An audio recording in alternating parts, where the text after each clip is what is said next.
mi vida históricamente hablando, pues tengo que hablar de una experiencia cuando tomé unos cursos en el Ministerio de Institutos, se llamaba en ese entonces, quizá fue en 1982-83, que me invitaron a tomar ese curso. Entonces eran 3 años, y el sacerdote, que actualmente es el diácono, un obispo McManus, ¿no? Okay. Me hizo la pregunta, y teníamos que responderle por escrito. Entonces la pregunta que me dio es, cuando mi papá entró ahí a su dormitorio, ¿no?, escuchó llorando a José María, que estaría en el ropero, ¿no? Yeah. Y el niño Jesús para la Navidad. Entonces lo escuchó llorando. Pues lo primero que hice fue llevarla a la iglesia, ¿no? Okay. No sabía que era la iglesia, era un colegio, ¿no? Entonces yo estaba buscando una iglesia católica, porque allá cerca había una, pero era lituana. Entonces él no entendía el lituano. Entonces cuando yo la llevé, entonces ella me dijo, no, es una iglesia católica. Entonces, San Patricio, ¿sí? Y yo no sabía que había iglesia ahí, pero era un colegio, ¿no? Entonces empezamos a ir a misa allá, ¿no? Entonces con ella, le dije, bueno, te invito al cine. Entonces me dice, bien, me dice, vengo mañana a tu casa. Wow, esto es América. La primera cita viene a mi casa. Me pidieron 3 veces. Me parece que fue la primera vez en el 92. Dije, no, obviamente, no, ¿esto para qué? Yo esto tengo tanta responsabilidad. Esa es la riqueza del diaconado. Después ir a los hospitales, ir a las cárceles, y que actualmente yo voy a la cárcel, y entonces uno ahí se integra con ellos, y uno recibe más de lo que uno da. Entonces ahí tú te das dando cuenta de que estás haciendo un buen trabajo, porque estás recibiendo de ellos, ¿no? Porque no es dar, no tienes que saberlo todo, ¿no? Tienes que recibir también de la gente. ¿Cuántas veces? 70 veces 7, ¿ya? Entonces, en la base del cristianismo está en saber perdonar, porque siempre nos van a hacer daño, hasta el fin del mundo. Pero tenemos que perdonar al hermano siempre. Primero que todo es leer la Biblia, ¿no? Es importante conocer la Biblia bien, de canto a canto. Puede leer 1 vez, 2 veces, 3 veces, nunca está por demás. Leer algunos documentos de la iglesia, ¿no? Especialmente los últimos que Papa León, Papa Francisco sacó, que son fundamentales para el diaconado, ¿no? Entonces, para el futuro, ¿no? Entonces, estar en el mensaje que puedo dar, ¿no?, bíblico, ¿no?, que como Salomón, que no pidió riqueza, que no la muerte de sus enemigos, sino pidió más bien sabiduría de corazón. Entonces, pídanle al Señor sabiduría, ¿no? Y el Señor les dará. Amén. ¿Estamos listos? Oh. Muy buenas noches. Estamos aquí nuevamente en un nuevo episodio. Hoy tenemos a una persona, puedo decir, especial en mi vida. Yo conocí a don Eduardo. Don Eduardo hoy está con nosotros. Muchas gracias por aceptar la invitación. Eduardo es un diácono. Miren, tiene su cruz muy preciosa que indica que es diácono, pero más que todo es un amigo de la iglesia, un hermano. Y muchas gracias, don Eduardo, por aceptar la invitación. Javier, buenas noches. Buenas noches. Buenas noches. Por aceptar la invitación. Sí, muy conocido. Parte de todo el mundo conoce a don Eduardo. Sí. Por su energía, por su servicio. Sí. Pues gracias por invitarme. Estoy muy contento de estar con ustedes. Amén, amén. Pero aquí tenemos una tradición, don Eduardo, no se la contamos, pero es que empezamos con oración. Muy bien. Entonces, eso fue una primera introducción, pero nos gustaría empezar con una oración. Nos gustaría que usted dirigiera hoy la oración para iniciar este nuevo capítulo del podcast. Muy bien. Pues en el nombre del Padre, del Espíritu Santo. Amén. Pues vamos a comenzar con la lectura de este fin de semana, que son 4 lecturas bellísimas que les recomiendo que las lean con anticipación, en que el Señor nos habla, ¿no?, de el tesoro escondido, la red. Y todos nosotros somos pescadores de hombres, y la red significa que la iglesia, ¿no?, vamos escogiendo los pescados buenos y los malos. Y el Señor nos enseña a ser buen pescadores, ¿no? Como dice la canción, con esta oración de este fin de semana, que también nos habla de Salomón, que Dios le dice en su sueño, ¿qué quieres que haga por ti? Y el pedido que hace Salomón le pide sabiduría, porque es muy joven y tiene un pueblo muy grande, heredado de su padre David. Entonces esto nos lleva a este fin de semana a la oración, a la contemplación, que lo más importante es tener esa sabiduría que Salomón pide y esa riqueza que recibimos de Jesús, que es, ¿no?, la perla que el hombre va a vender toda su fortuna para comprarla, del tesoro escondido que vende todo para poder comprar ese lugar donde está escondido ese tesoro. De esa manera el Señor nos muestra el reino de Dios, que prácticamente no sabemos exactamente cómo es, pero sí nos da las pautas para poder nosotros imaginarlos, ¿no?, y prepararnos y llegar un día al cielo. Y estamos acá reunidos en este encuentro, en esta conferencia que estamos reunidos acá, para meditar eso y que el Señor siempre nos dé ese alimento que necesitamos, ¿no?, que es esa sabiduría, esa paz que necesitamos y sacar de nuestra mente cualquier imaginación, cualquier ansiedad y estar siempre en la paz del Señor. Y pedimos esto en nombre del Padre, del Hijo y del Espíritu Santo. Amén. Amén. Muchas gracias, don Eduardo. Y don Eduardo, como les decía, es un gran amigo, un gran servidor de Dios. Usted ha estado en la parroquia San Patricio sirviendo por muchísimos años. Y antes de llegar a San Patricio, ¿quién era don Eduardo? Bueno, para poder explicar o recoger un poquito ese timeline que tengo, ¿no?, esa línea de mi vida históricamente hablando, pues tengo que hablar de una experiencia cuando tomé unos cursos en el Ministerio de Institutos, se llamaba en ese entonces, quizá fue el 1982-83, que me invitaron a tomar ese curso. Entonces eran 3 años, y el sacerdote, que actualmente es el diácono, obispo McManus, ¿no?, me hizo la pregunta, y teníamos que responderle por escrito, ¿no? Sí. Entonces la pregunta que me dio es, ¿cuál ha sido tu experiencia de Dios? Entonces tenía que responder eso después la siguiente semana. Entonces lo primero que se me vino a la mente fue una experiencia de familia. Yo estaba haciendo mi tarea, era niño, quizá unos 8 años, 7 años. Mi casa era de 3 pisos, ¿no? No era muy grande, pero tenía 3 pisos. Mi papá era contador y estaba trabajando en el 3er piso. Entonces mi mamá estaba lavando ropa afuera, ¿no?, en el jardín. Y yo haciendo mi tarea donde era el comedor.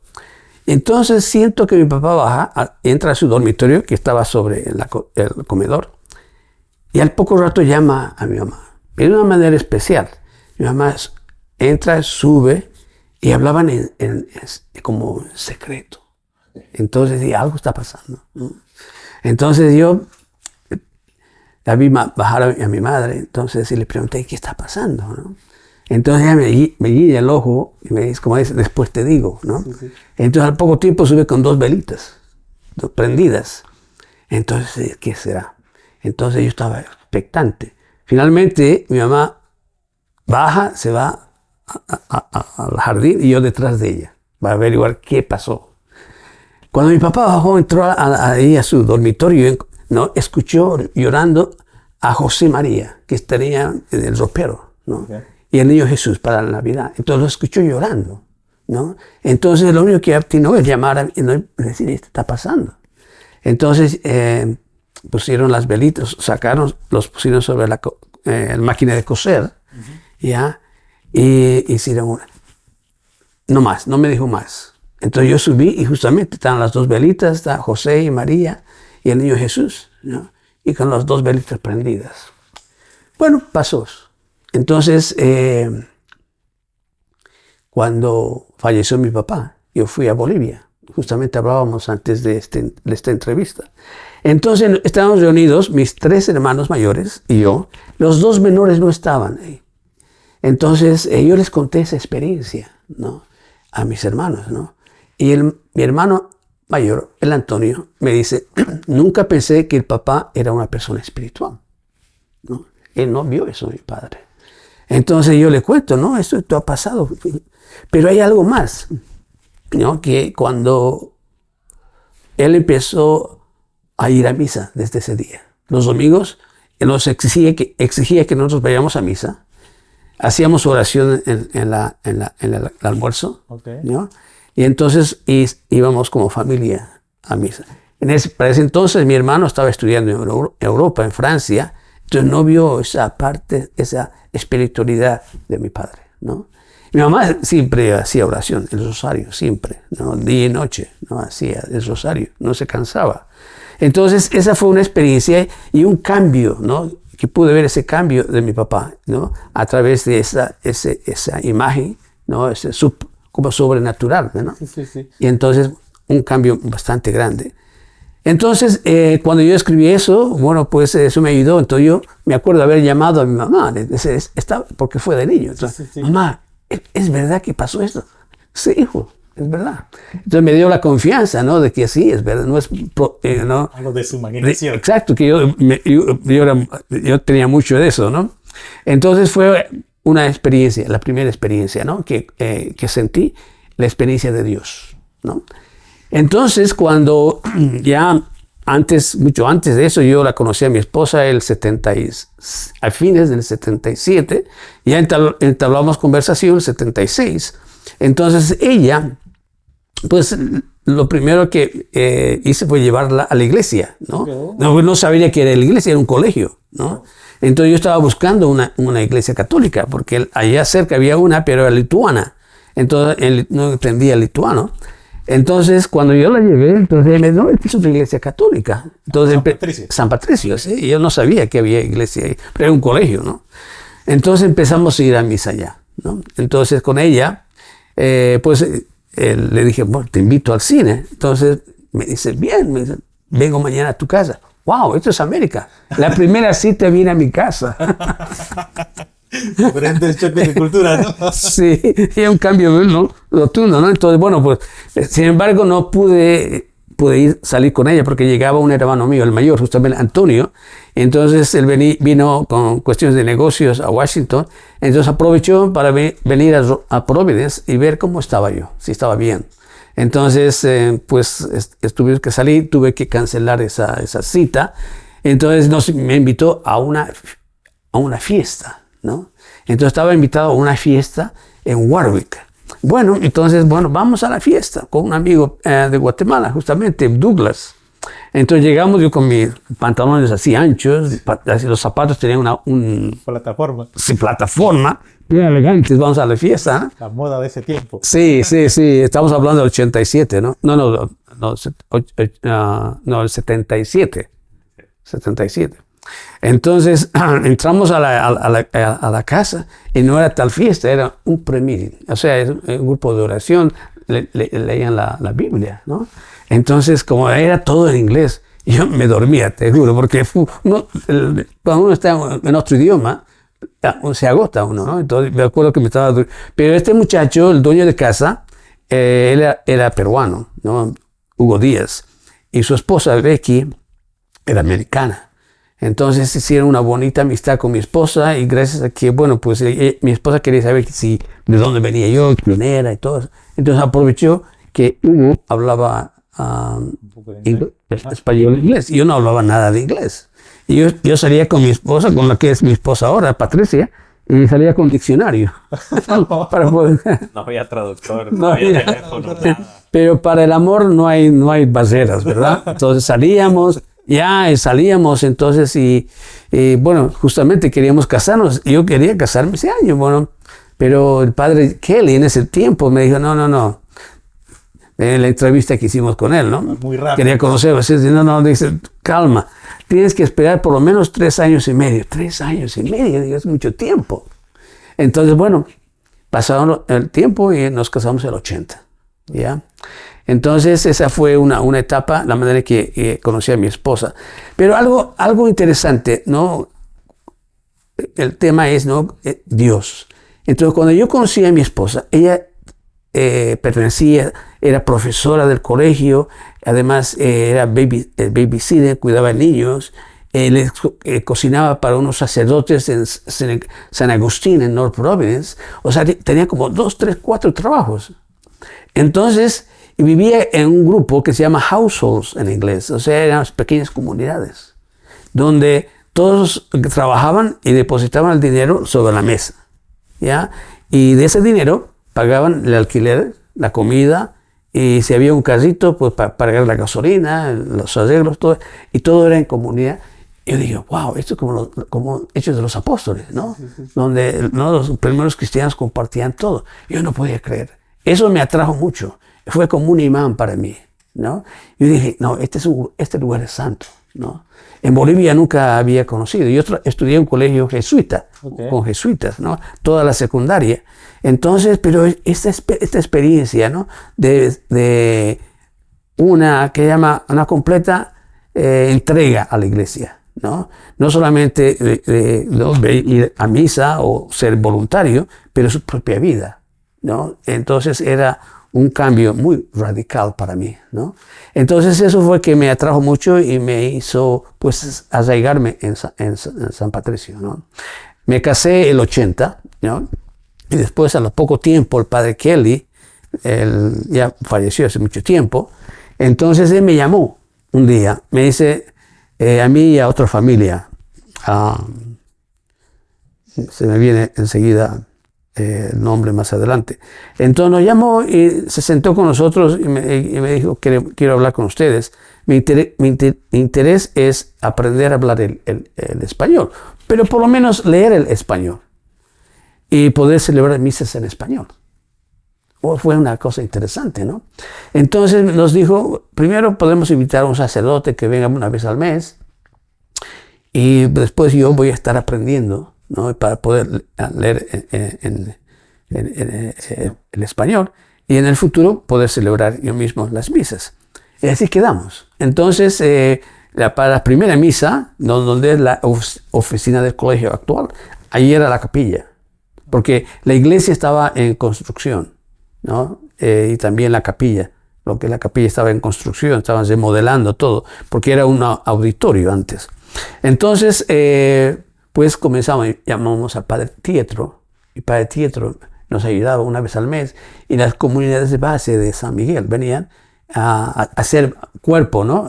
Para que no se vean unas cuantas personas, ¿no? Entonces ellos venían, participaban con nosotros, entonces había más gente, ¿no? Entonces mi labor, mi trabajo, lo que yo le prometí al padre es invitar a mis amigos, a las amistades. Muchos bolivianos empezaron a venir, ¿no? Entonces la gente se da noticia, pues, de las cosas, entonces empezaron a venir más gente, ¿no?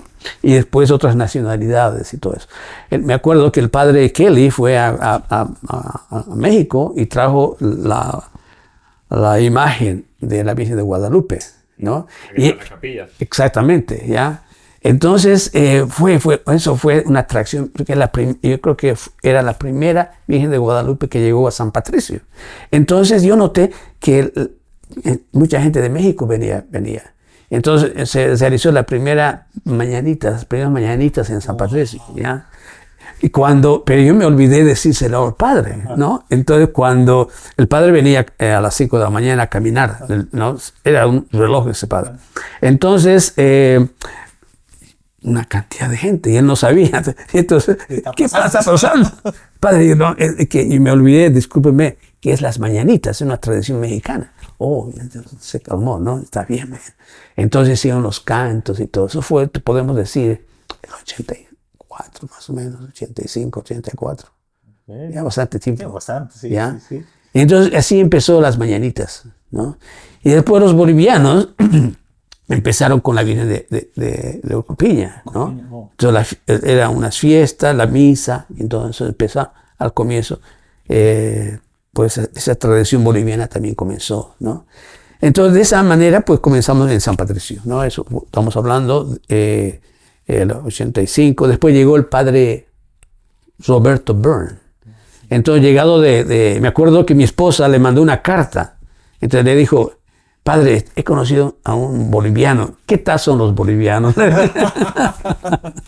Estaba indagando, entonces él todavía mantiene esa carta, ¿no? Entonces se acuerda muy bien que ella le mandó una carta sabiendo que él estaba allá en Chile estudiando español. Entonces, llegado de Chile, entonces él empezó a celebrar misas en español, él mismo, y yo me tuve que hacer para atrás.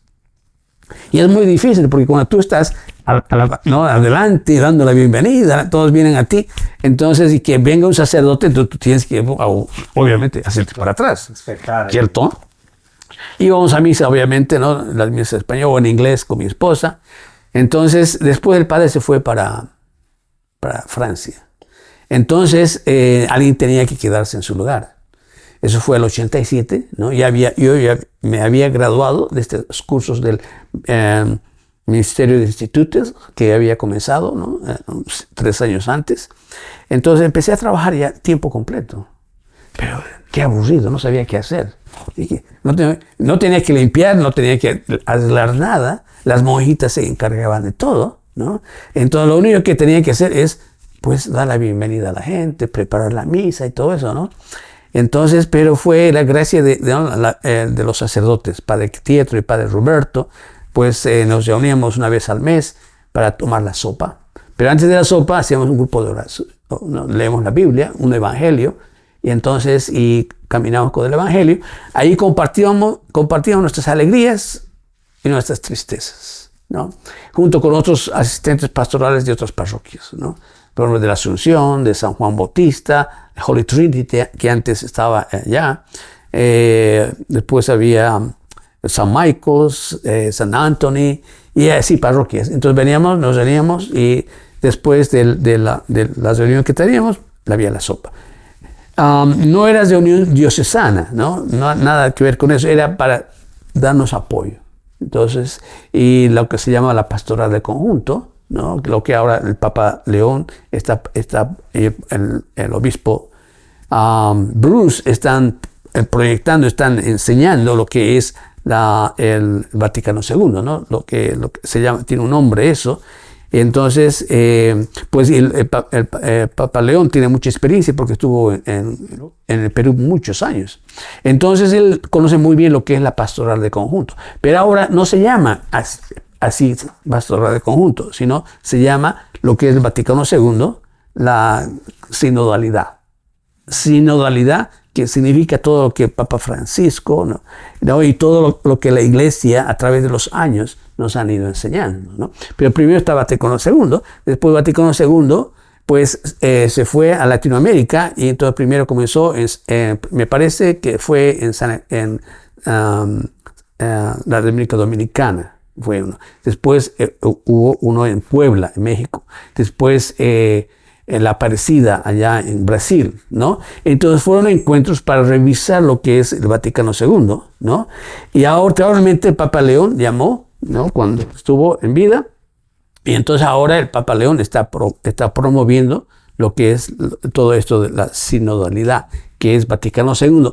Y como el Papa León estuvo en Latinoamérica tantos años, él domina todo esto, ¿no? Y entonces nuestro obispo también domina. Entonces nosotros como parroquia hispana en los Estados Unidos estamos a la vanguardia. O sea, nosotros ya hemos vivido lo que es la sinodalidad, que se llamaba pastoral de conjunto. ¿Ya? Estamos muy adelantados. Sin embargo, a partir del 2000 hubo una gran celebración. A partir del 2000 las cosas empezaron para atrás. En vez de ir para adelante, fuimos para atrás, ¿ya? Acá en los Estados Unidos. Ya no se hablaba de pastoral de conjunto y ya no se quiso hablar nada, ¿no? Entonces, sin embargo, el Papa León, ¿no? Hizo un cambio, ¿no? Llamó a los obispos y llamó a la sinodalidad. Y el Papa León también. Y el obispo Bruce están enseñando en inglés a la comunidad americana. Bueno, ese cambio que nosotros hemos hecho en la iglesia, ya, pues con la ayuda de nuestros obispos, pues va a ser, ¿no? Como una pastoral de conjunto, ¿no? Que no solamente la responsabilidad de los obispos y los sacerdotes y diáconos, Y los religiosos, sí, también del laicado. El laicado tiene una posición muy fuerte, ¿no? Una posición en todo nivel de la iglesia. Entonces, de eso se trata. Todo ese tiempo yo era laico, no era diácono. Yo soy diácono 13 años solamente. ¿Cómo fue ese proceso de...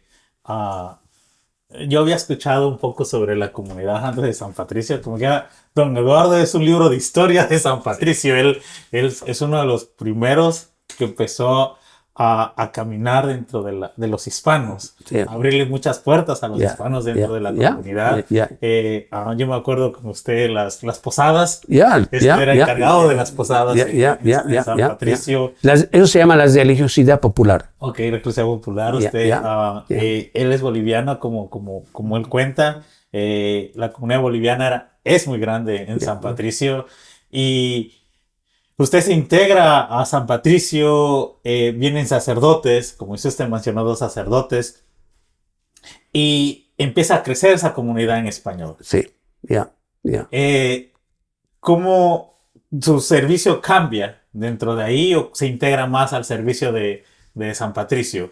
Bueno, como habíamos indicado al principio, ¿no? Que el padre Roberto Byrne y el padre Pietro fueron, pero los pilares también, no dejemos...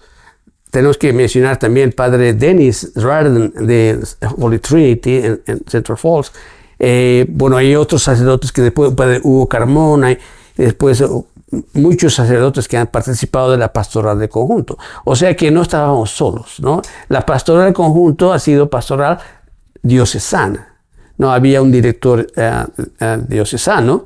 Por ejemplo, vamos a comenzar, hermana Marta Toro de Colombia, ¿no? Que llegó, ella implementó una carta, después que salió el que llama del tercer encuentro hispanos en los Estados Unidos católicos, salió una carta, un documento que se llama Pastoral de Conjunto.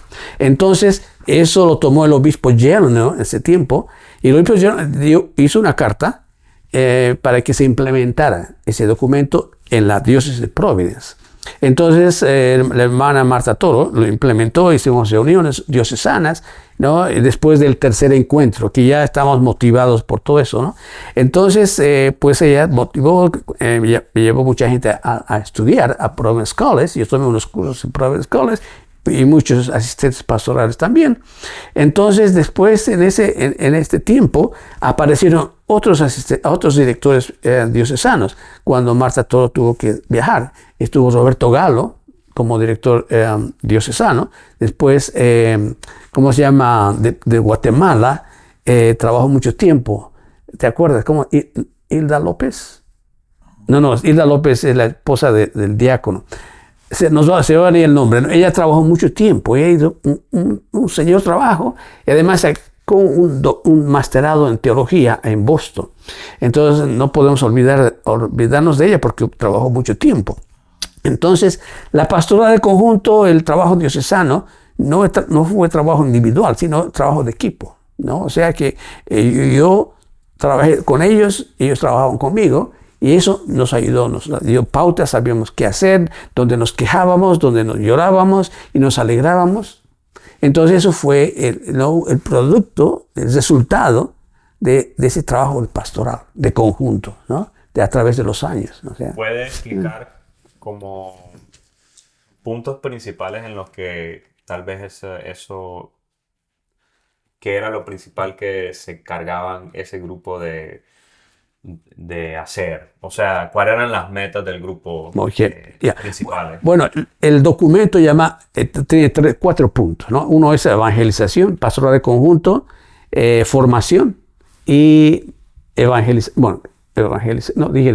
Son 4. Evangelización, primero es pastoral de conjunto, ¿no? Después de evangelización, formación y misión.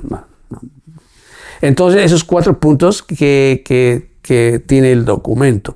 Entonces, la meta era cómo implementar esto, ¿no? En muchas diócesis, por ejemplo, en el Southeast, yo fui 3 años, durante 3 años iba en el mes de julio y agosto, entonces donde las diócesis de esa zona, que hay muchas diócesis, hacían su pastoral de conjunto y a través de la pastoral conjunto ellos implementaban en su propio plan diocesano. Primero hacían un mission statement, un plan de misión, y después salían todas las actividades, ¿no?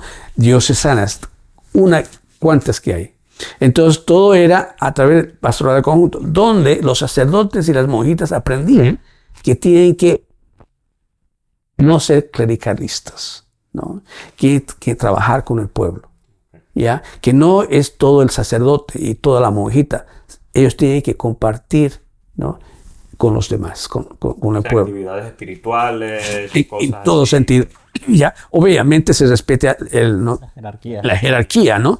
Pero el trabajo es de toda la iglesia. Servir, misión. Exactamente. Ya, donde, no solamente en la sacristía, donde la gente muchas veces se mete en la sacristía y piensa que todo sale de la sacristía. No es así. La pastoral de conjunto tiene mucha amplitud, ¿no? La iglesia es amplia. Y usted servía como un laico. ¿Cuándo usted decide entrar como un diácono? ¿Cómo fue ese proceso? Ajá, ¿cuándo nació ese llamado? Porque creo yo que como el diaconado es un llamado. No creo yo que no todos nacen para ese llamado. Es algo... Por lo que me ha dicho, ya usted estaba viviendo un diaconado. Solamente necesitaba el papel. Sí, bueno, yo honestamente era como un obispo. No tenía esa jerarquía de obispo, ¿no? Pero era laico, pero estaba en todo lado, porque comenzamos la pastoral de conjunto, lo que llama el search, la búsqueda, ¿te acuerdas? Tú hacías la búsqueda. No, yo no la hice, pero sí después, durante la Pascua Juvenil, entonces la comenzamos con la comunidad en San Patricio, después en todas las y la diócesis tomó como algo bueno y no sé si lo siguen haciendo actualmente. Sí, lo siguen haciendo. Tienen el nombre de Ven y Verás ahora. Muy bien. Pero sí, la pastoral hispana sigue muy activa todavía. Exactamente, Entonces habían otros, los retiros que comenzaron, entonces la gente vio eso. Pero, si yo lo puedo hacer, también yo lo puedo hacer. Entonces, pensaba, de esa manera. Yo me ponía a cantar y me miraban, pues si él canta, yo también puedo cantar. Entonces venían con su guitarra, ¿no? Entonces esa es una invitación, ¿no? Y uno siempre tiene que aprender a hacerse para atrás, ¿no? Uno da la pauta, pero después uno se va para atrás, ¿no? Pero si te gusta mucho, tú te puedes meter también, ¿no? Y a veces me pasaba también, porque músico no soy. Entonces, de eso se trata, ¿no? De que, ¿no? La pauta era, ¿no? El diaconado, volviendo a tu pregunta, me pidieron 3 veces. Me parece fue la primera vez en 92. Dije, no, obviamente, no, ¿esto para qué? Y esto tengo tanta responsabilidad. Porque en ese tiempo había el padre Kelly y el padre Adolfo, ¿no lo conociste? Era un padre lituano, nacido en Lituania. A los 9 años se fue a la Argentina, ¿no? Y se hizo sacerdote. Y después de sacerdote se fue a Venezuela. De Venezuela se fue a Nueva York, de Nueva York a Connecticut. Y después estuvo como casi 15 años con nosotros, ¿no? Y nos daba el ministerio de San Patricio gratis. El padre Kelly no le daba un peso. Él no quería aceptar. Entonces, pero él solamente venía a las misas, ¿no? Y cuando yo le pedía. Y nunca que me haya acordado, me negó algo. Si lo llamaba, está bien, venga a recogerme, o ¿dónde? Y venía. Pero era un gruñón. Había que conocerlo, ¿no? Era pero... Su carácter. Sí, había que... Me tomó tiempo conocerlo, pero una gran persona, ¿no? Unas homilías daba, pero 2 horas el padre estaba predicando, nadie se cansaba. Y el padre la reñía, pero la gente estaba feliz, ¿no? Estaban en su casa. Él los hacía sentir en su casa, ¿no? Entonces, me pidieron que sea diácono. Dije que no. No tengo para nada. Roberto Galo, él estaba encargado de eso, ¿no? Me habló, mira, no, que tengo demasiado. Después pasó unos años más, ahí salió José Rico, diácono. Después, San Carlos, después varios salieron de ese grupo. Y después llamaron otra vez para el diaconado. Y dije que no. ¿Por qué? Si me pongo a estudiar, voy a descuidar mi trabajo. Yo lo veía más importante. No quería ni comprarme casa, porque si me compraba casa decía, bueno, voy a descuidar. Porque era tan bello, ¿no? Era tan... Yo vivía en la gloria, pero la que me daba el apoyo era mi esposa. No hubiese podido hacer nada sin el apoyo de ella. Ella estaba siempre en oración. Yo mantenía oración prácticamente toda la mañana porque en la mañana no hay nada que hacer. Entonces en la tarde me ponía en la actividad a partir de las 3, 4 de la tarde. Pero sí, me llamaba gente porque querían ir al hospital, habían que alguien le traduzca, todo eso, ¿no? Entonces hice de abogado inclusive una vez, ¿no? De coyote, creo. Bueno, de todo hice en mi trabajo, ¿no?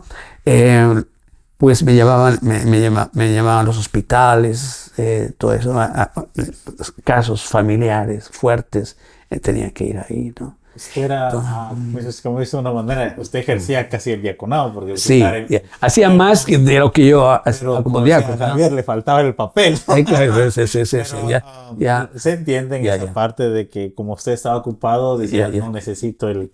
Entonces, porque había mucha necesidad. Entonces las necesidades eran tan grandes, ¿no? Entonces ya no era solamente la mañana, era todo el día, ¿no? Entonces mi esposa sabía que yo estaba trabajando, ella trabajaba también. Okay. Entonces, inclusive mi hijo iba conmigo, ¿no? Entonces, porque no podía dejarlo solo en la casa, entonces venía conmigo a unas actividades, entonces me acompañaba, ¿no? Cuando era niño. Entonces, no, a veces lo llevaba donde mis suegros, entonces buscaba donde mi hijo estuve para que yo pudiera hacer mi trabajo.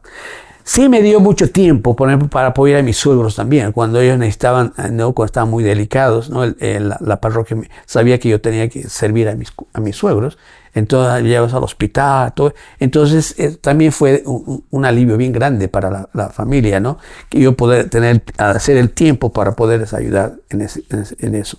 O sea que tenía sus beneficios también. Sí. Ya, entonces tenía un hermano acá, que siempre iba a San Patricio, falleció hace unos años atrás. Entonces fue cuando el padre James vino a la parroquia. Fue el 2003 que llegó a San Patricio. Entonces, bueno, yo dije, bueno, no tengo mucho que hacer, porque ya este padre ya habla muy bien el inglés, o el español. Entonces ya no hay mucho que hacer. Usted iba haciendo menos trabajo en la comunidad hispana. Entonces tuve que hacerme para atrás. Usted es como un Juan Bautista moderno. Sí. Usted para que la gente no malentienda. Sí. Al iniciar la comunidad hispana y haber sacerdotes que solamente dominaban el inglés, sí, necesitaban de alguien que estuviera activo en la comunidad. Sí. De una otra manera en español. Era por eso que usted tenía mucho trabajo. Y ellos veían que yo estaba trabajando, ¿no? Y me tenían una confianza, ¿no? Sí. Y yo me gané la confianza de ellos, ¿no? Porque sin la confianza de ellos no se puede, ¿no? Tenía la llave de 3 parroquias. Yo comencé a trabajar en San Juan Evangelista, en Federal Hill. ¿Y qué hacía? ¿Qué era su trabajo? ¿Qué era? Lo mismo en San Patricio, pero como San Juan Evangelista, después nos fuimos a Monte Carmelo, okay, ¿no? Pero antes de irnos a Monte Carmelo, pues estaba San Juan Evangelista, una iglesia bien grande, de italianos. Entonces el padre Left comenzaba la misa a mediodía. Primero comenzaba la misa en inglés, ¿no? A las 11:30, y nosotros ya hacíamos las lecturas, la homilía compartido en la comunidad. Mi compañero amigo, mentor, yo podría decir, Rolando Vázquez, ¿no? Que ha sido asistente pastoral del Blessed Sacrament. Entonces, con él, pues hacíamos, ¿no? La homilía y todas y el padre bajaba después de la misa a hacer la liturgia litúrgica, okay, o de la eucarística, ¿no? Y esa era la misa por mucho tiempo, fue así, ¿no? Después que se fue el padre Roberto a Francia, ¿no? Entonces, bueno, pues después cesaron la iglesia y nos fuimos a Monte Carmelo, ¿no? Entonces, después vino el padre Hugo Carmona, entonces empezó a celebrar. Y yo dije, no, es demasiado territorio para mí. Entonces pedí que alguien me ayudara allá en Federal Hill. Entonces, Aida Hidalgo. Ahí está bien. Ya, ella se hizo cargo de esa comunidad. Después se hizo directora del Ministerio Hispano Sí, a nivel diocesano. Y Hilda López se quedó como asistente pastoral. Y su esposo se hizo diácono. Antes que yo, mucho antes que yo, Pedro López, que falleció. Entonces eso fue es un poco de historia, ¿no? Entonces yo me dediqué a San Patricio.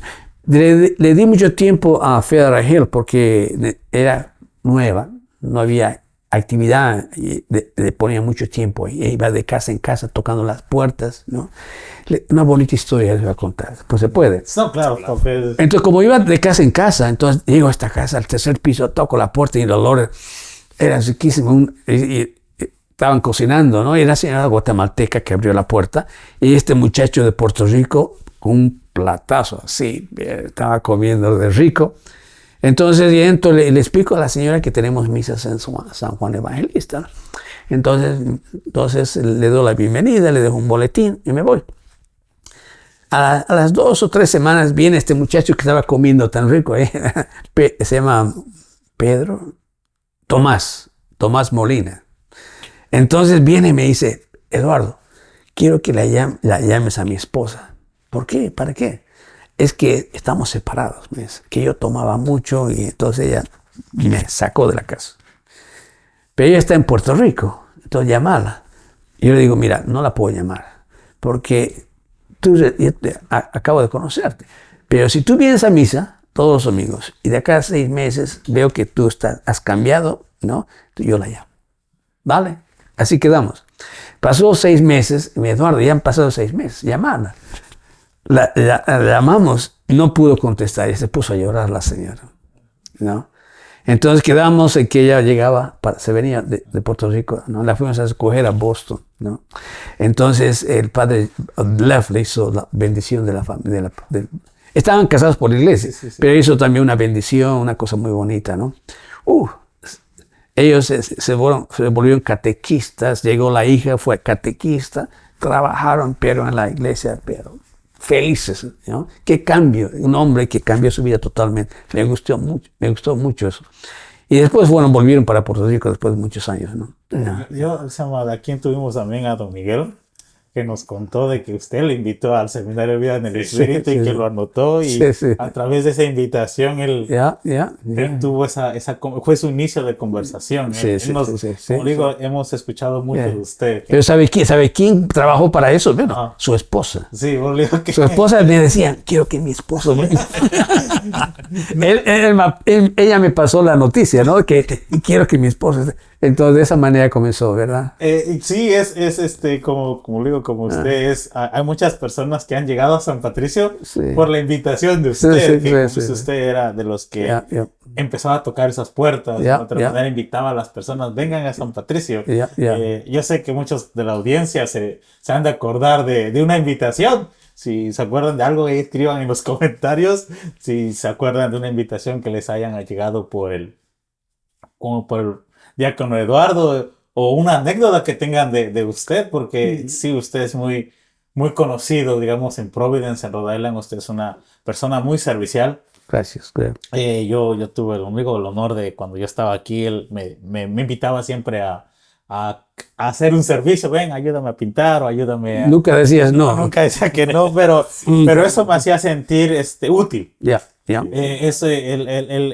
Don Eduardo hacía que uno se sintiera bienvenido en San Patricio. Es algo que a mí siempre me gustó de él, de sentirme de que yo podía hacer algo, aunque nunca había pintado. Me decía, ven, ayúdame a pintar. Me enseñaba o cualquier cosa, a limpiar la nieve. Siempre me hacía sentir útil dentro de la parroquia San Patricio. Cuando llegó el padre Jens, usted dijo que fue ahí donde aceptó la invitación por el diaconado. Por el diaconado. Sí, ¿Cómo es el diaconado? Explíquenos cómo es ese proceso y qué edad usted tenía más o menos cuando usted empieza el diaconado. Me parece que tenía como 54 o algo así, porque tiene un límite, ¿no? No puede ser uno muy mayor. Entonces, yo tenía, hablé con muchos diáconos, tenía amistad con ellos. Entonces, Tenían los temores, obviamente, de que hay que estudiar y todo.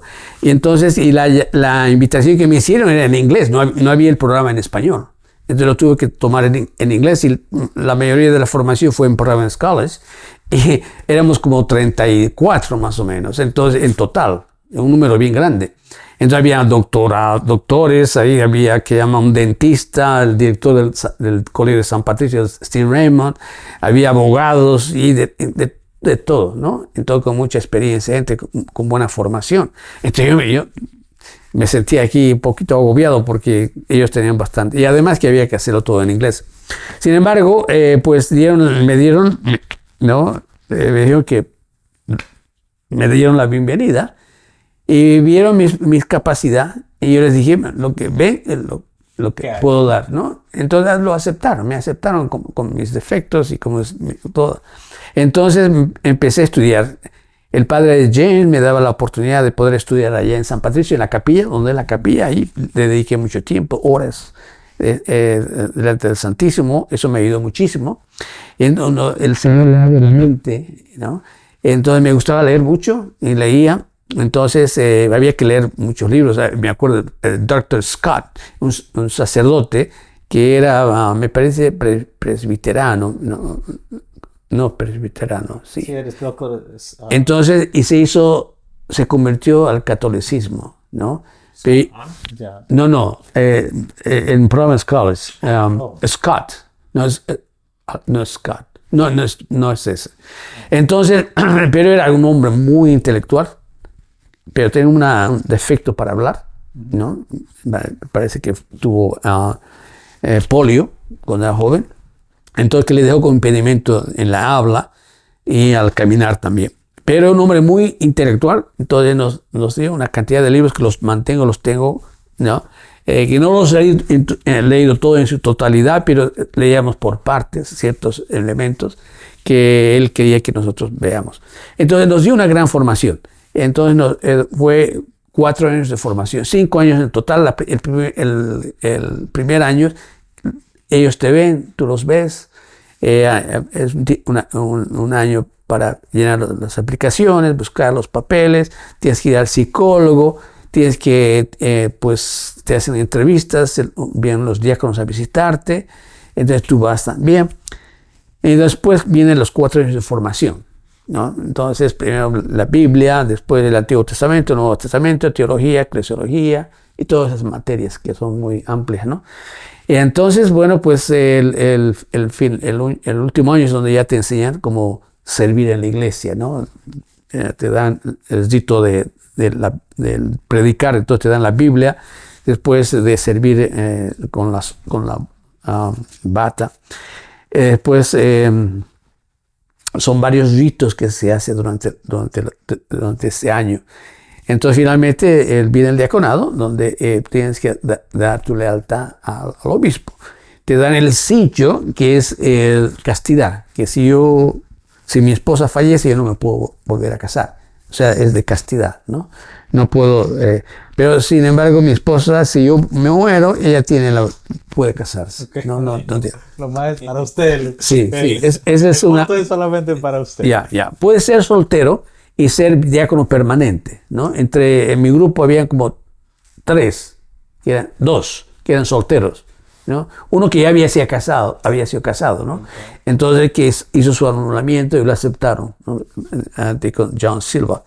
Y otro que nunca se casó, eran 2 que nunca se casaron, y entonces son diáconos permanentes.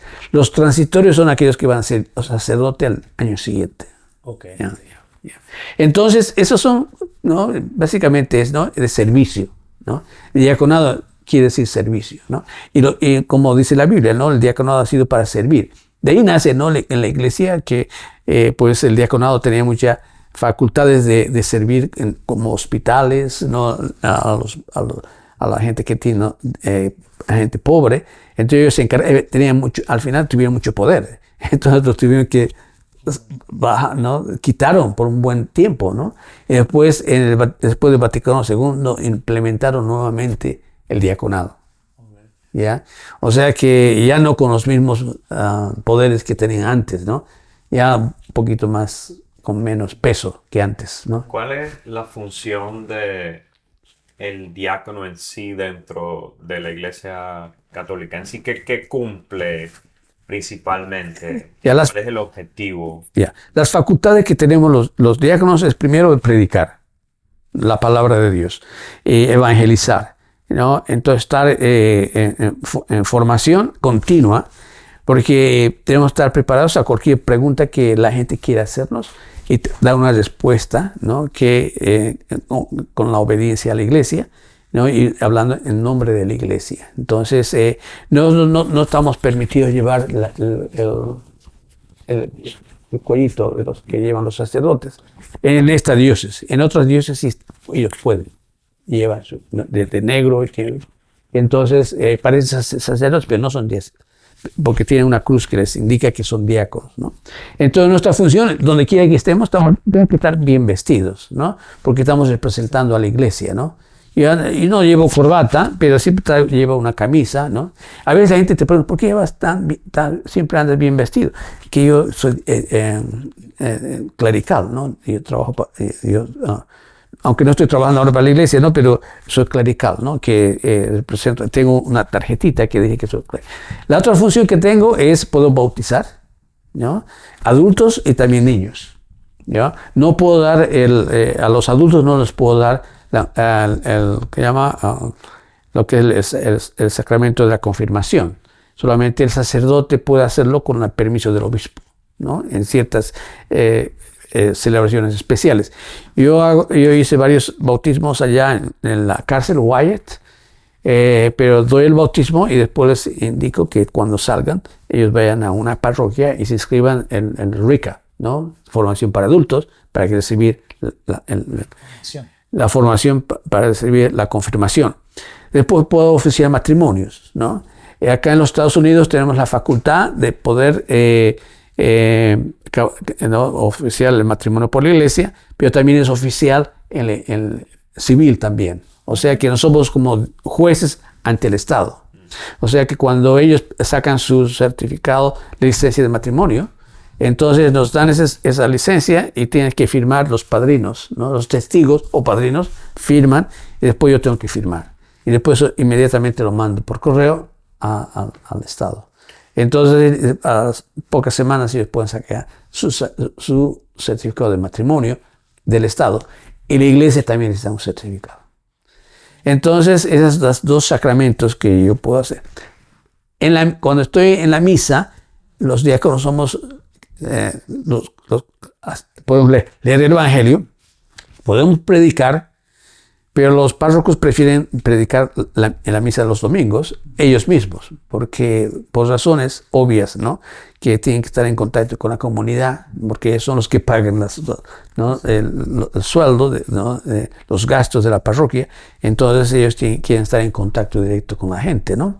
En muchas parroquias, muchos sacerdotes pues, están muy bien, entonces muchos diáconos predican los domingos, ¿no?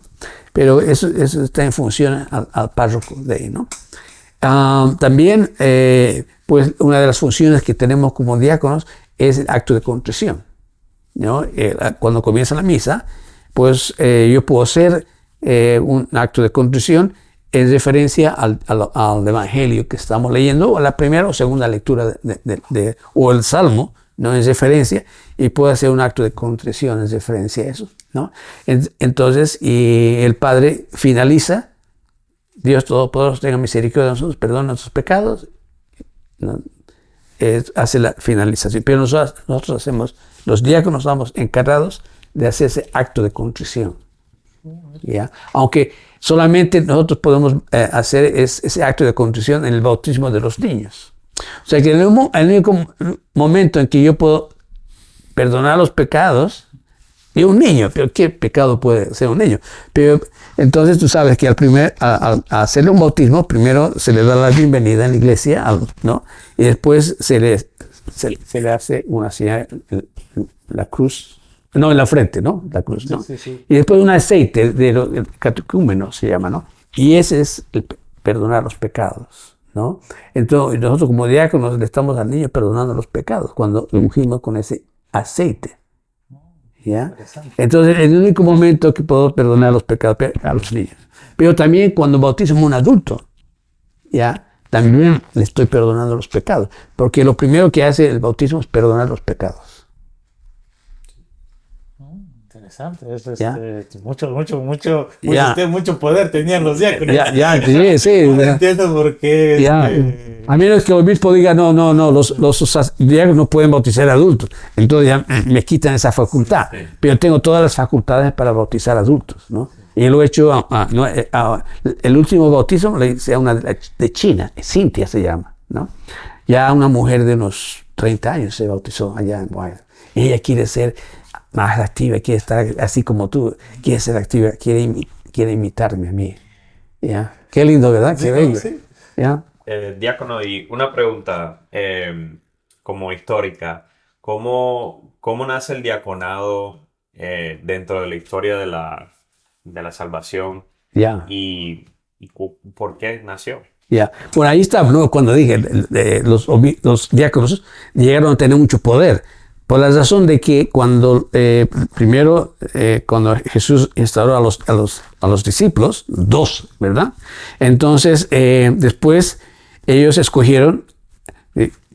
tuvieron que escoger unos cuantos para que les ayudaran en su ministerio, porque ellos no podían dedicarse a todo, ¿no? Así como Moisés, ¿no? El suegro le dijo, no puedes hacerlo todo solo, busca ayuda. Entonces le abrió la mente, ¿no? A Moisés, y él escogió gente, entonces empezaron a organizarse. Moisés es un gran organizador. Muchas empresas hoy día utilizan a Moisés para organizarse en sus compañías, ¿no? Porque Moisés da buenos ejemplos de eso, ¿no? Entonces la iglesia igual, ¿no? Entonces ellos buscaron que entre ellos, ¿no? Entre la comunidad, un número de diáconos, y les dieron la función de poder servir, ¿no? Como diáconos, servicio a la comunidad, para que sirvan a las viudas, a los enfermos y todo eso. Entonces empezaron a hacer ese servicio, y los discípulos del Señor y los que después vinieron, entonces se encargaron de la predicación, de la evangelización, ¿no? De todos los sacramentos, la parte sacramental. Y los diáconos se dedicaron a esa parte, ¿no? Física de la iglesia, que ayuda a los pobres, esas necesidades que hay, ¿no? Tal vez inclusive administrativa. Entonces, a través de los años, ¿no? Ellos tenían que pues recaudar fondos, todo eso para poder cumplir las necesidades de la comunidad. Entonces ellos tenían pues esa función administrativa, ¿no? Entonces eso fue a través de los años dando un poco de dificultad ahora a los sacerdotes, ¿no? A los párrocos, todo eso. Entonces tuvieron que eliminar un poco a los diáconos porque había un poco de contradicción entre ellos, ¿no? Entonces, no sé exactamente, no me acuerdo, no tengo las fechas exactas cuando ocurrió eso, ¿no? Pero después de Vaticano II, vieron que el diaconado, tomando referencia de Hechos de los Apóstoles en la Biblia, que los diáconos, habían como diaconisas también, ¿no? Que hay muchas mujeres, ¿no? Que junto a Jesús, junto a los discípulos, ellas inclusive contribuían de lo que tenían, ¿no? Y además, las mujeres eran cultas también. Tenemos que tomar en cuenta de que muchos sacerdotes no sabían leer, memorizaban todo, ¿ya? Entonces, Da Vinci, este santo de los capellán de los sacerdotes, ¿cómo se llama? Vincent, algo así. Vincent de Paul. Él no sabía, muy poca educación tenía, casi no sabía leer. Ellos memorizaban, porque saben que era en latín, entonces era fácil memorizar el latín, ¿ya? Entonces memorizaban, y entonces no sabían el latín, porque tenían que hablar su propio idioma, ¿ya? Entonces era muy complicado para los sacerdotes, ¿no? Muy complicado, ¿no? Entonces muchos... los que tuvieron mucha formación eran aquellos que estaban trabajando con los reyes, la gente que tenía mucho dinero. Entonces, de ahí las vestimentas, ¿no? De ahí nacieron, porque si tenían mucha poder dentro de la iglesia y tenían que representar en la vestimenta también. Como los reyes, ¿no? eran unas vestimentas bellas y todo eso, muy, muy bonitas. Los obispos y los sacerdotes también tenían que vestir al nivel de ellos. Y esta gente tenía buena formación. Pero los sacerdotes que trabajaban con el pueblo no tenían buena formación. Ya no les daban buena formación, ¿ya? Por muchos años. Entonces, es la historia de la iglesia, ¿no? ¿Ya? Y usted cuando, de su diaconado, cuando usted empieza a ejercer ya el diaconado, ¿qué es lo que más le ha gustado durante ese tiempo de su diaconado? Bien. De todos los servicios que usted mencionó, ¿cuál es el que, sé que todos son importantes, pero cuál es el que le gusta más? Porque siempre hay algo que nos gusta más de entre todo lo que hacemos. Obviamente, no, predicar no es mi fuerte, pero uno se prepara, ¿no? Y entonces uno se prepara, entonces no predica algo que fuera de onda, ¿no? Tiene que estar con la palabra que uno ha leído, ¿no? La primera lectura, el Salmo, la segunda lectura y el Evangelio. Uno no puede salirse de eso. Obviamente, ¿no? Uno puede usar un pretexto. El pretexto significa que puedes traer una historia que no tiene ninguna referencia con el Evangelio, ninguna lectura. Es un pretexto para poder romper el hielo en la comunidad, ¿no? Un pequeño cuento. Entonces, después de ese pretexto, uno empieza a tomar la primera lectura y después saltar al Evangelio, porque la primera lectura y el Evangelio pues tiene mucho en común. Entonces, uno va haciendo referencia, ¿no? Obviamente, ciertas personas tienen una labia, entonces predican muy bien, ¿no? Predican los sentimientos de las personas muy bien, ¿no? Entonces, yo básicamente me voy al contenido, ¿no? de los evangelios. Entonces, después voy dando experiencias personales, vivencias que haya tenido, ¿no? O pequeños cuentos que uno encuentra en la vida real, ¿no? Entonces, que voy añadiendo. Entonces, ese es un gusto, ¿no? Que uno siente al predicar, ¿no? Que la gente le está escuchando y nos va dando, entonces se hace un diálogo, ¿no?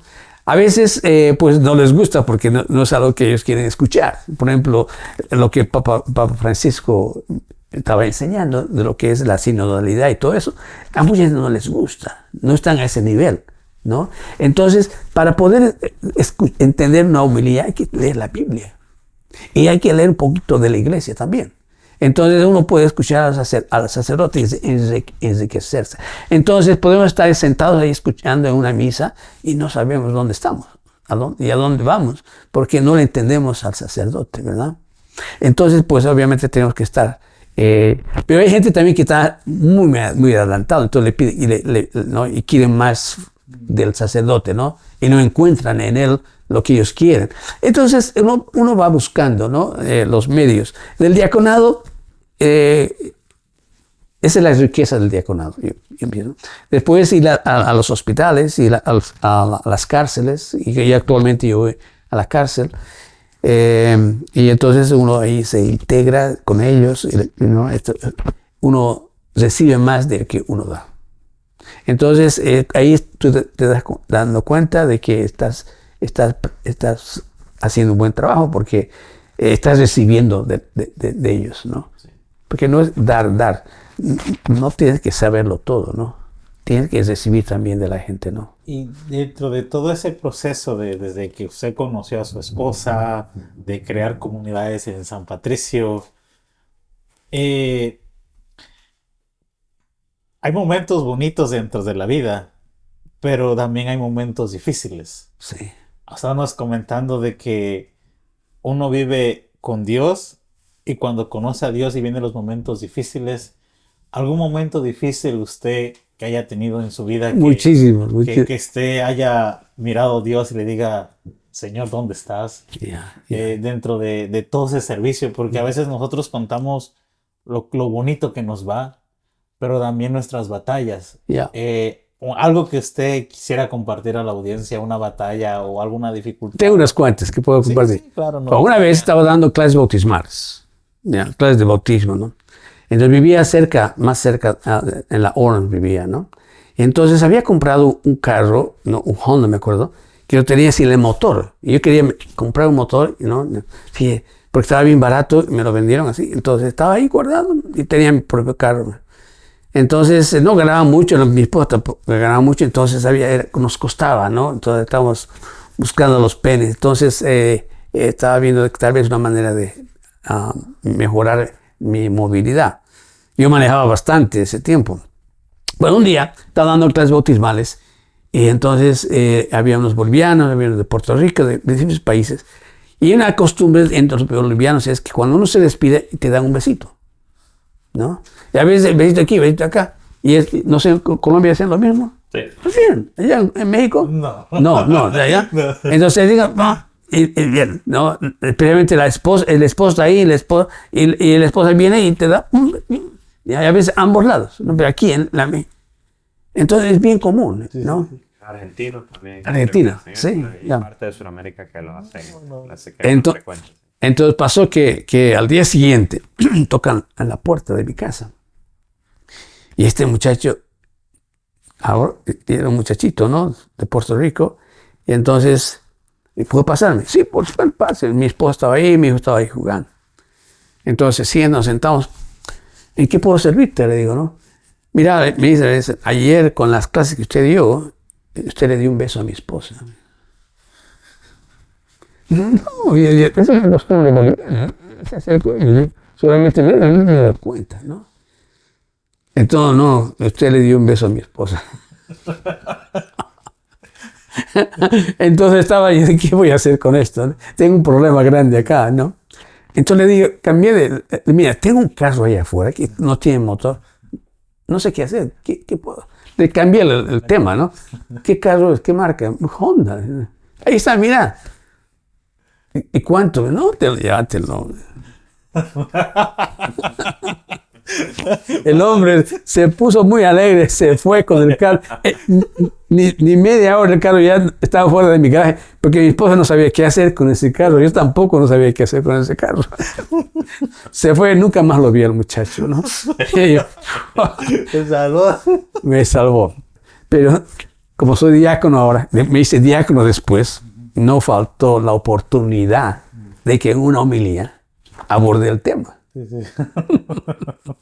No es para vengarme de nadie, no, nada. Sino le doy una anécdota, Sí. ¿no? ¿Ya? Y entonces lo hice como parte de... Me acuerdo que el padre James estaba mirándome, pero lo pude predicar, ¿no? Porque es una experiencia de vida, ¿no? Eso pasa en las comunidades. En Ruanda, por ejemplo, ¿ya? Qué increíble. Me pidieron que hablar en San Miguel acerca de las 7 palabras, pero la primera, ¿no? Perdónales porque no saben lo que es, ¿no? En Ruanda, en esta parroquia, ya cuando hubo esa matanza, ¿se acuerdan, no? Que mataron con machetes a mucha gente, ¿no? Mataron una tribu a la otra. En esta comunidad había de las 2 tribus, iban a misa todos los domingos. Y los sacerdotes y los obispos se dieron cuenta que en esta parroquia, ¿no? Los hutus, creo que eran, mataron a machetazos a los propios compañeros de parroquia. Los aniquilaron. Qué increíble. ¿Ya?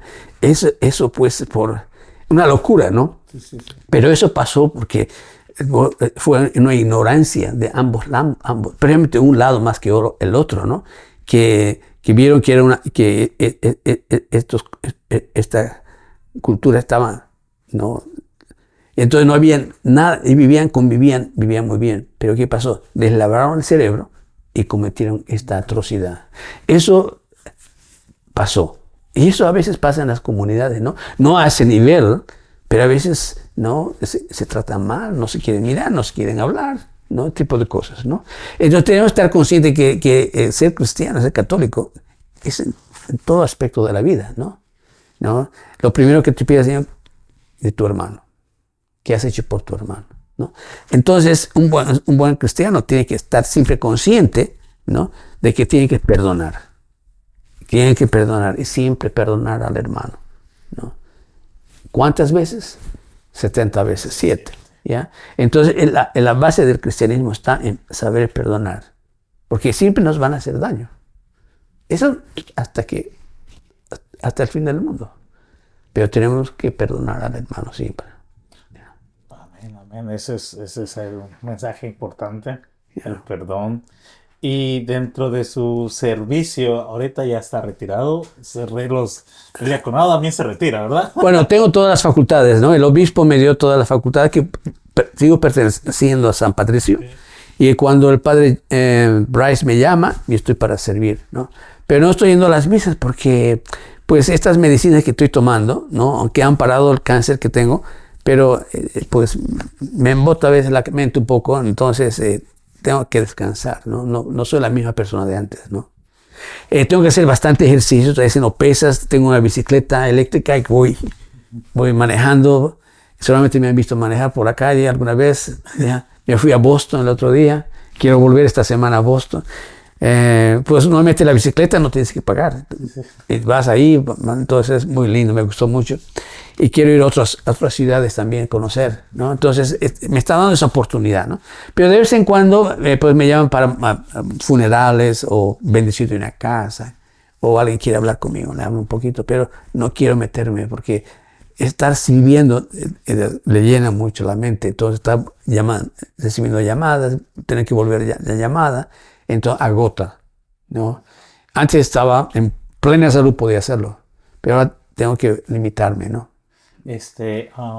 Ya que usted tomó el tema eso de su enfermedad, yo me quería reservar un poco. ¿Cómo fue dentro de su servicio a Dios cuando usted recibe esa noticia? Sé que la vida cambia desde una manera, cuando uno recibe una noticia que uno no le espera. ¿Cómo usted la ha recibido? ¿Cómo la ha vivido? Primero que mi esposa me dice, mucha gente está orando por mí. Ella ora por mí, ¿no? Siempre la veo orando, ¿no? Y está mucha gente orando por mí, ¿no? Y sé que está orando mucho la comunidad, muchas misas por mí, muchos grupos están orando por mí. Entonces siento ese apoyo en la oración. Y entonces, entonces comenzó mi tratamiento, ¿no? Lleva hace 2 años que estoy con esto. Al principio no sabía. Tengo el cáncer más alto, el 5, más alto, ¿ya? Número 5, ¿no? Entonces, pero gracias a Dios no fue a ningún órgano. Entonces están en los huesos, ¿no?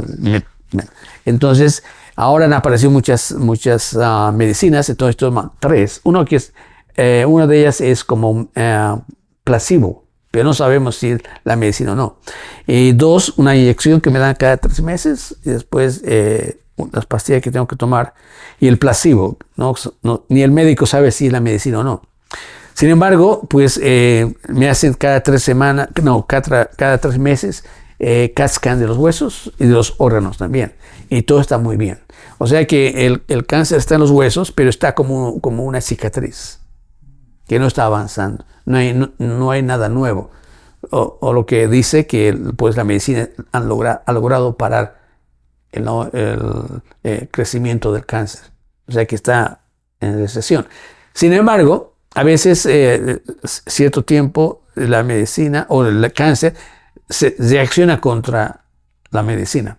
Entonces van a tener que darme cambiar de medicina para que el cáncer no reaccione contra esa medicina.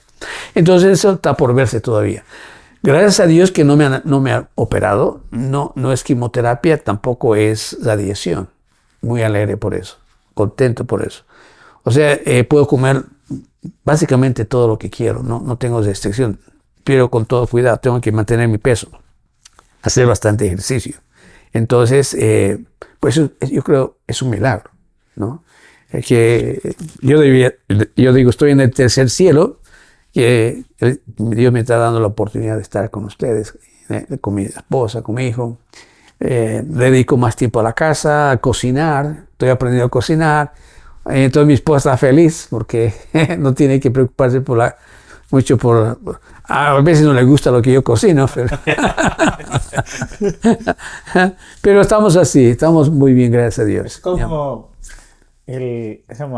lo que cuenta, ¿no? Cómo usted empezó sirviendo al full, a tiempo completo, sí, en las parroquias de aquí en Providence. Y ahora Dios le da ese descanso para poder disfrutar de su familia. Yo le dije a usted que yo lo miro en buena forma. Y a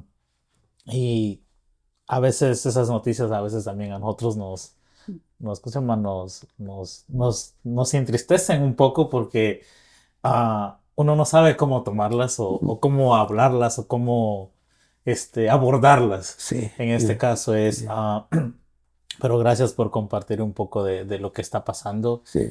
Yo creo que hay muchas personas que a veces se preguntan ¿dónde está Eduardo? Sí. Porque era una persona que siempre la veíamos. Yeah. Y a veces pues uno no Yeah. no sabe en ciencia cierta qué es lo que estaba pasando.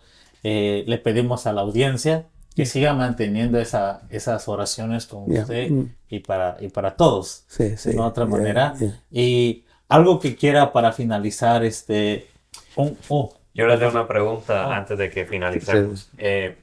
¿Qué consejo le da a una persona que está discerniendo el diaconado? Bien. Primero que todo es leer la Biblia, ¿no? Es importante conocer la Biblia bien, de canto a canto. Puede leer una vez, 2 veces, 3 veces, nunca está por demás. Leer algunos documentos de la Iglesia, ¿no? Especialmente los últimos que Papa León, Papa Francisco sacó, que son fundamentales para el diaconado, ¿no? Entonces, para el futuro, ¿no? Entonces, estar en esa dirección, ¿no? Que nos está dando estos 2 papas, ¿no? El obispo Bruce, que tiene una visión muy amplia de iglesia, ¿no? Muy clara, entonces nos está llevando por caminos sinodales, ¿no? Y entonces el diácono debe formarse y empaparse de lo que los papas nos están enseñando, esos documentos que nos han dejado, ¿no? Entonces yo creo que la parte importante. Lo demás viene por añadidura, ¿no? No usar la imaginación, nada, solamente la formación. Entonces aplicar, mantener a tu esposa consciente de la responsabilidad que uno va a tomar siendo diácono, ¿no? Lo primero es que no vas a poder sentarte, ella no se va a poder sentar en la misa contigo, porque tú vas a estar en el altar. Entonces ella tiene que aceptar eso, y que muchas veces vas a tener que salir de la casa a cualquier hora del día, ¿no? Que una necesidad, no puedes dar la unción de los enfermos, pero el paciente o la familia quiere hablar contigo, ¿no? Entonces tú tienes que estar dispuesto, o sea por teléfono, o tienes que visitar a la familia y la bendecir una casa, bendecir automóviles, ¿no? Que te quita de la vida familiar, ¿no? Un sacrificio, a veces los hijos se sacrifican de esa manera. Sin embargo, ¿no? El diaconado es algo que te llena y puede llenar a tu esposa también del orgullo de que tú estás en el altar. Entonces, y la base de ese diaconado es la oración y la apertura de la esposa con el diácono. Y entonces, si ella no hace la carta y le dice al obispo, sí, yo quiero que mi esposo sea diácono, tú no puedes ser diácono. O sea que ella da el permiso. La última palabra viene de la esposa. Okay. ¿Ya? O sea que es es una responsabilidad de ambos. No es de ella, no es del diácono, también de la esposa. Y cuando se va formando el diácono, la esposa está también invitada a la formación. Y a la formación que reciben los diáconos, ¿no? Es extremadamente. Y la comunidad que forman los diáconos es muy bella. Y la comunidad que se va cultivando a través de toda su vida, ¿ya? Ellos están conscientes cuando quienes han fallecido, mandan las fechas por quienes hay que hacer oración. Ellos mantienen informados a través del email lo que está pasando en la comunidad de diáconos, tanto de las esposas, de los hijos, inclusive nietos y familiares. O sea, todos están conscientes que somos una comunidad. O sea, la belleza es que pasas a ser parte de una comunidad. No, es muy diferente del sacerdote. Ellos tienen su propia comunidad, ¿no? Entonces uno hay que dar siempre, cuando uno va, por ejemplo, a la diócesis, estamos en la actividad, siempre hay que dejarlos a los sacerdotes estar entre ellos, ¿no? Y los diáconos con diáconos. ¿Por qué? Porque a veces es la única oportunidad que tienen para estar juntos, ¿no? Yeah. Yo este fin de semana, por ejemplo, estoy yendo a St. Kevin's, que está en Warwick, y con otros, a veces somos 10, somos 12, y puedo hacerme el oficio juntos, y compartimos nuestras alegrías, nuestras tristezas, y después tomamos un cafecito o algo así, ¿no? O sea que una vez al mes lo hacemos. ¿Ya? Bueno, aquellas personas que tengan ese deseo al diaconado, recuerden, primero tienen que convencer a la esposa. Creo que es un llamado en pareja. Creo yo que es algo muy, muy bonito. Y yo, como le vuelvo a repetir, vimos a don Eduardo en San Patricio, una persona que siempre estaba ahí activa. Para terminar, algo que nos quiera dejar, un consejo, una palabra, un versículo de la Biblia que nos quisiera regalar a la comunidad de nosotros, a nosotros, para poder despedir este programa. Muy bien, con todo gusto. Primeramente, como ya habías anticipado tú, que la comunidad siempre piensa en mí, pregunta por mí, y entonces no he tenido la oportunidad, no he buscado la oportunidad, porque no me gusta llorar, ¿no? O lloro de cualquier cosa, entonces, y la comunidad también. Entonces, es muy sentimental, ¿no? Cuando uno habla con la comunidad de estas situaciones, ¿no? Este es un excelente momento para poder decir de que me siento bien, y le agradezco por las oraciones que están haciendo por mí, y que pues darle gracias a Dios porque me está dando salud, y que me han dado un buen médico, unas buenas enfermeras que me están tratando, unas buenas medicinas que estoy recibiendo, y el trato que en este hospital, que es el Miriam Hospital, es excepcional, ¿no? Especialmente aquellas personas que padecen de cáncer. O sea que estoy en buenas manos, me siento espiritualmente muy bien. Nunca se me pasó la palabra depresión por mi mente. Estoy siempre con esperanzas de hacer más. Sin embargo, estoy restringido porque no soy el de antes, no tengo la energía de antes. Y entonces a veces esas medicinas pues afectan la memoria y tipo de cosas, pero me siento físicamente bien, gracias a Dios. No se preocupen, oren por mí, yo también oro por ustedes siempre. Yo gracias a Dios, sigo manteniendo el ministerio en la cárcel. Voy al Wyatt, voy al Ministerio de las Mujeres, el AIPA de mujeres, y 2 de migración. A muchos muchachos que lamentablemente los han detenido. Ayer unos, entonces están allá en Wyatt. Uno en Cranston fue el único, en Pawtucket, que este muchacho. Entonces es triste ver estos muchachos que están detenidos por inmigración. Deben estar con sus familias, sus hijos, pero están detenidos por inmigración. Entonces oren por ellos, que necesitan sus oraciones. Entonces estoy haciendo el trabajo de servir en la prisión. Y es un ministerio que me da más yo de dar. O sea, estoy haciendo mi diaconado, no he descuidado totalmente. Pues, y bueno, el mensaje que puedo dar, ¿no? Bíblico, ¿no? Que como Salomón, que no pidió riqueza, no la muerte de sus enemigos, sino pidió más bien sabiduría de corazón. Entonces, pídanle al Señor sabiduría, ¿no? Y el Señor les dará. Amén. Amén. Yo sí, para terminar, quisiera agradecerle por su tiempo el día de hoy, por todo lo que ha dado a San Patricio, por todo lo que ha dado a la comunidad, por todo lo que ha dado en su juventud. Y yo me siento muy contento de poder entrevistarlo, porque yo tengo muchos recuerdos con usted. Entonces, muchas gracias, don Eduardo. Muchas gracias por todo. Gracias por todo, y usted ha sido un buen ejemplo. Gracias. Y siempre lo recuerdo, siempre llevo en mi corazón, en mis oraciones, y muchas gracias. Y a la comunidad de San Patricio, aquí está. Que viva San Patricio. Que viva San Patricio. Y que tengan feliz noche. ¿Algo que quieras decir, Javier? La oración no es para hacer vamos a hacer la oración. ¿Quisieras dirigir la oración, Javier? En nombre del Padre, del Hijo y del Espíritu Santo. Amén. Señor Jesús, te damos gracias porque nuevamente tú te haces presente en este lugar. Te damos gracias por la salud de Eduardo, por su servicio, por todo lo que ha dejado y ha dado a la comunidad y sigue dando. Gracias por utilizarlo para llevar el mensaje que tú siempre pones en su corazón.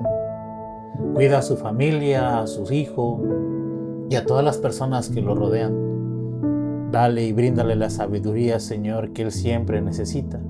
Guíalo en todos sus pasos, cuídalo y a cada uno de nosotros. Y gracias nuevamente, Señor Jesús, por este nuevo episodio y por este nuevo compartir que tuvimos con Eduardo. Mándanos con bien a casa y nos quedemos en la bendición del Padre, del Hijo y del Espíritu Santo. Amén. Amén. Gracias. No, a usted. Gracias, Javier.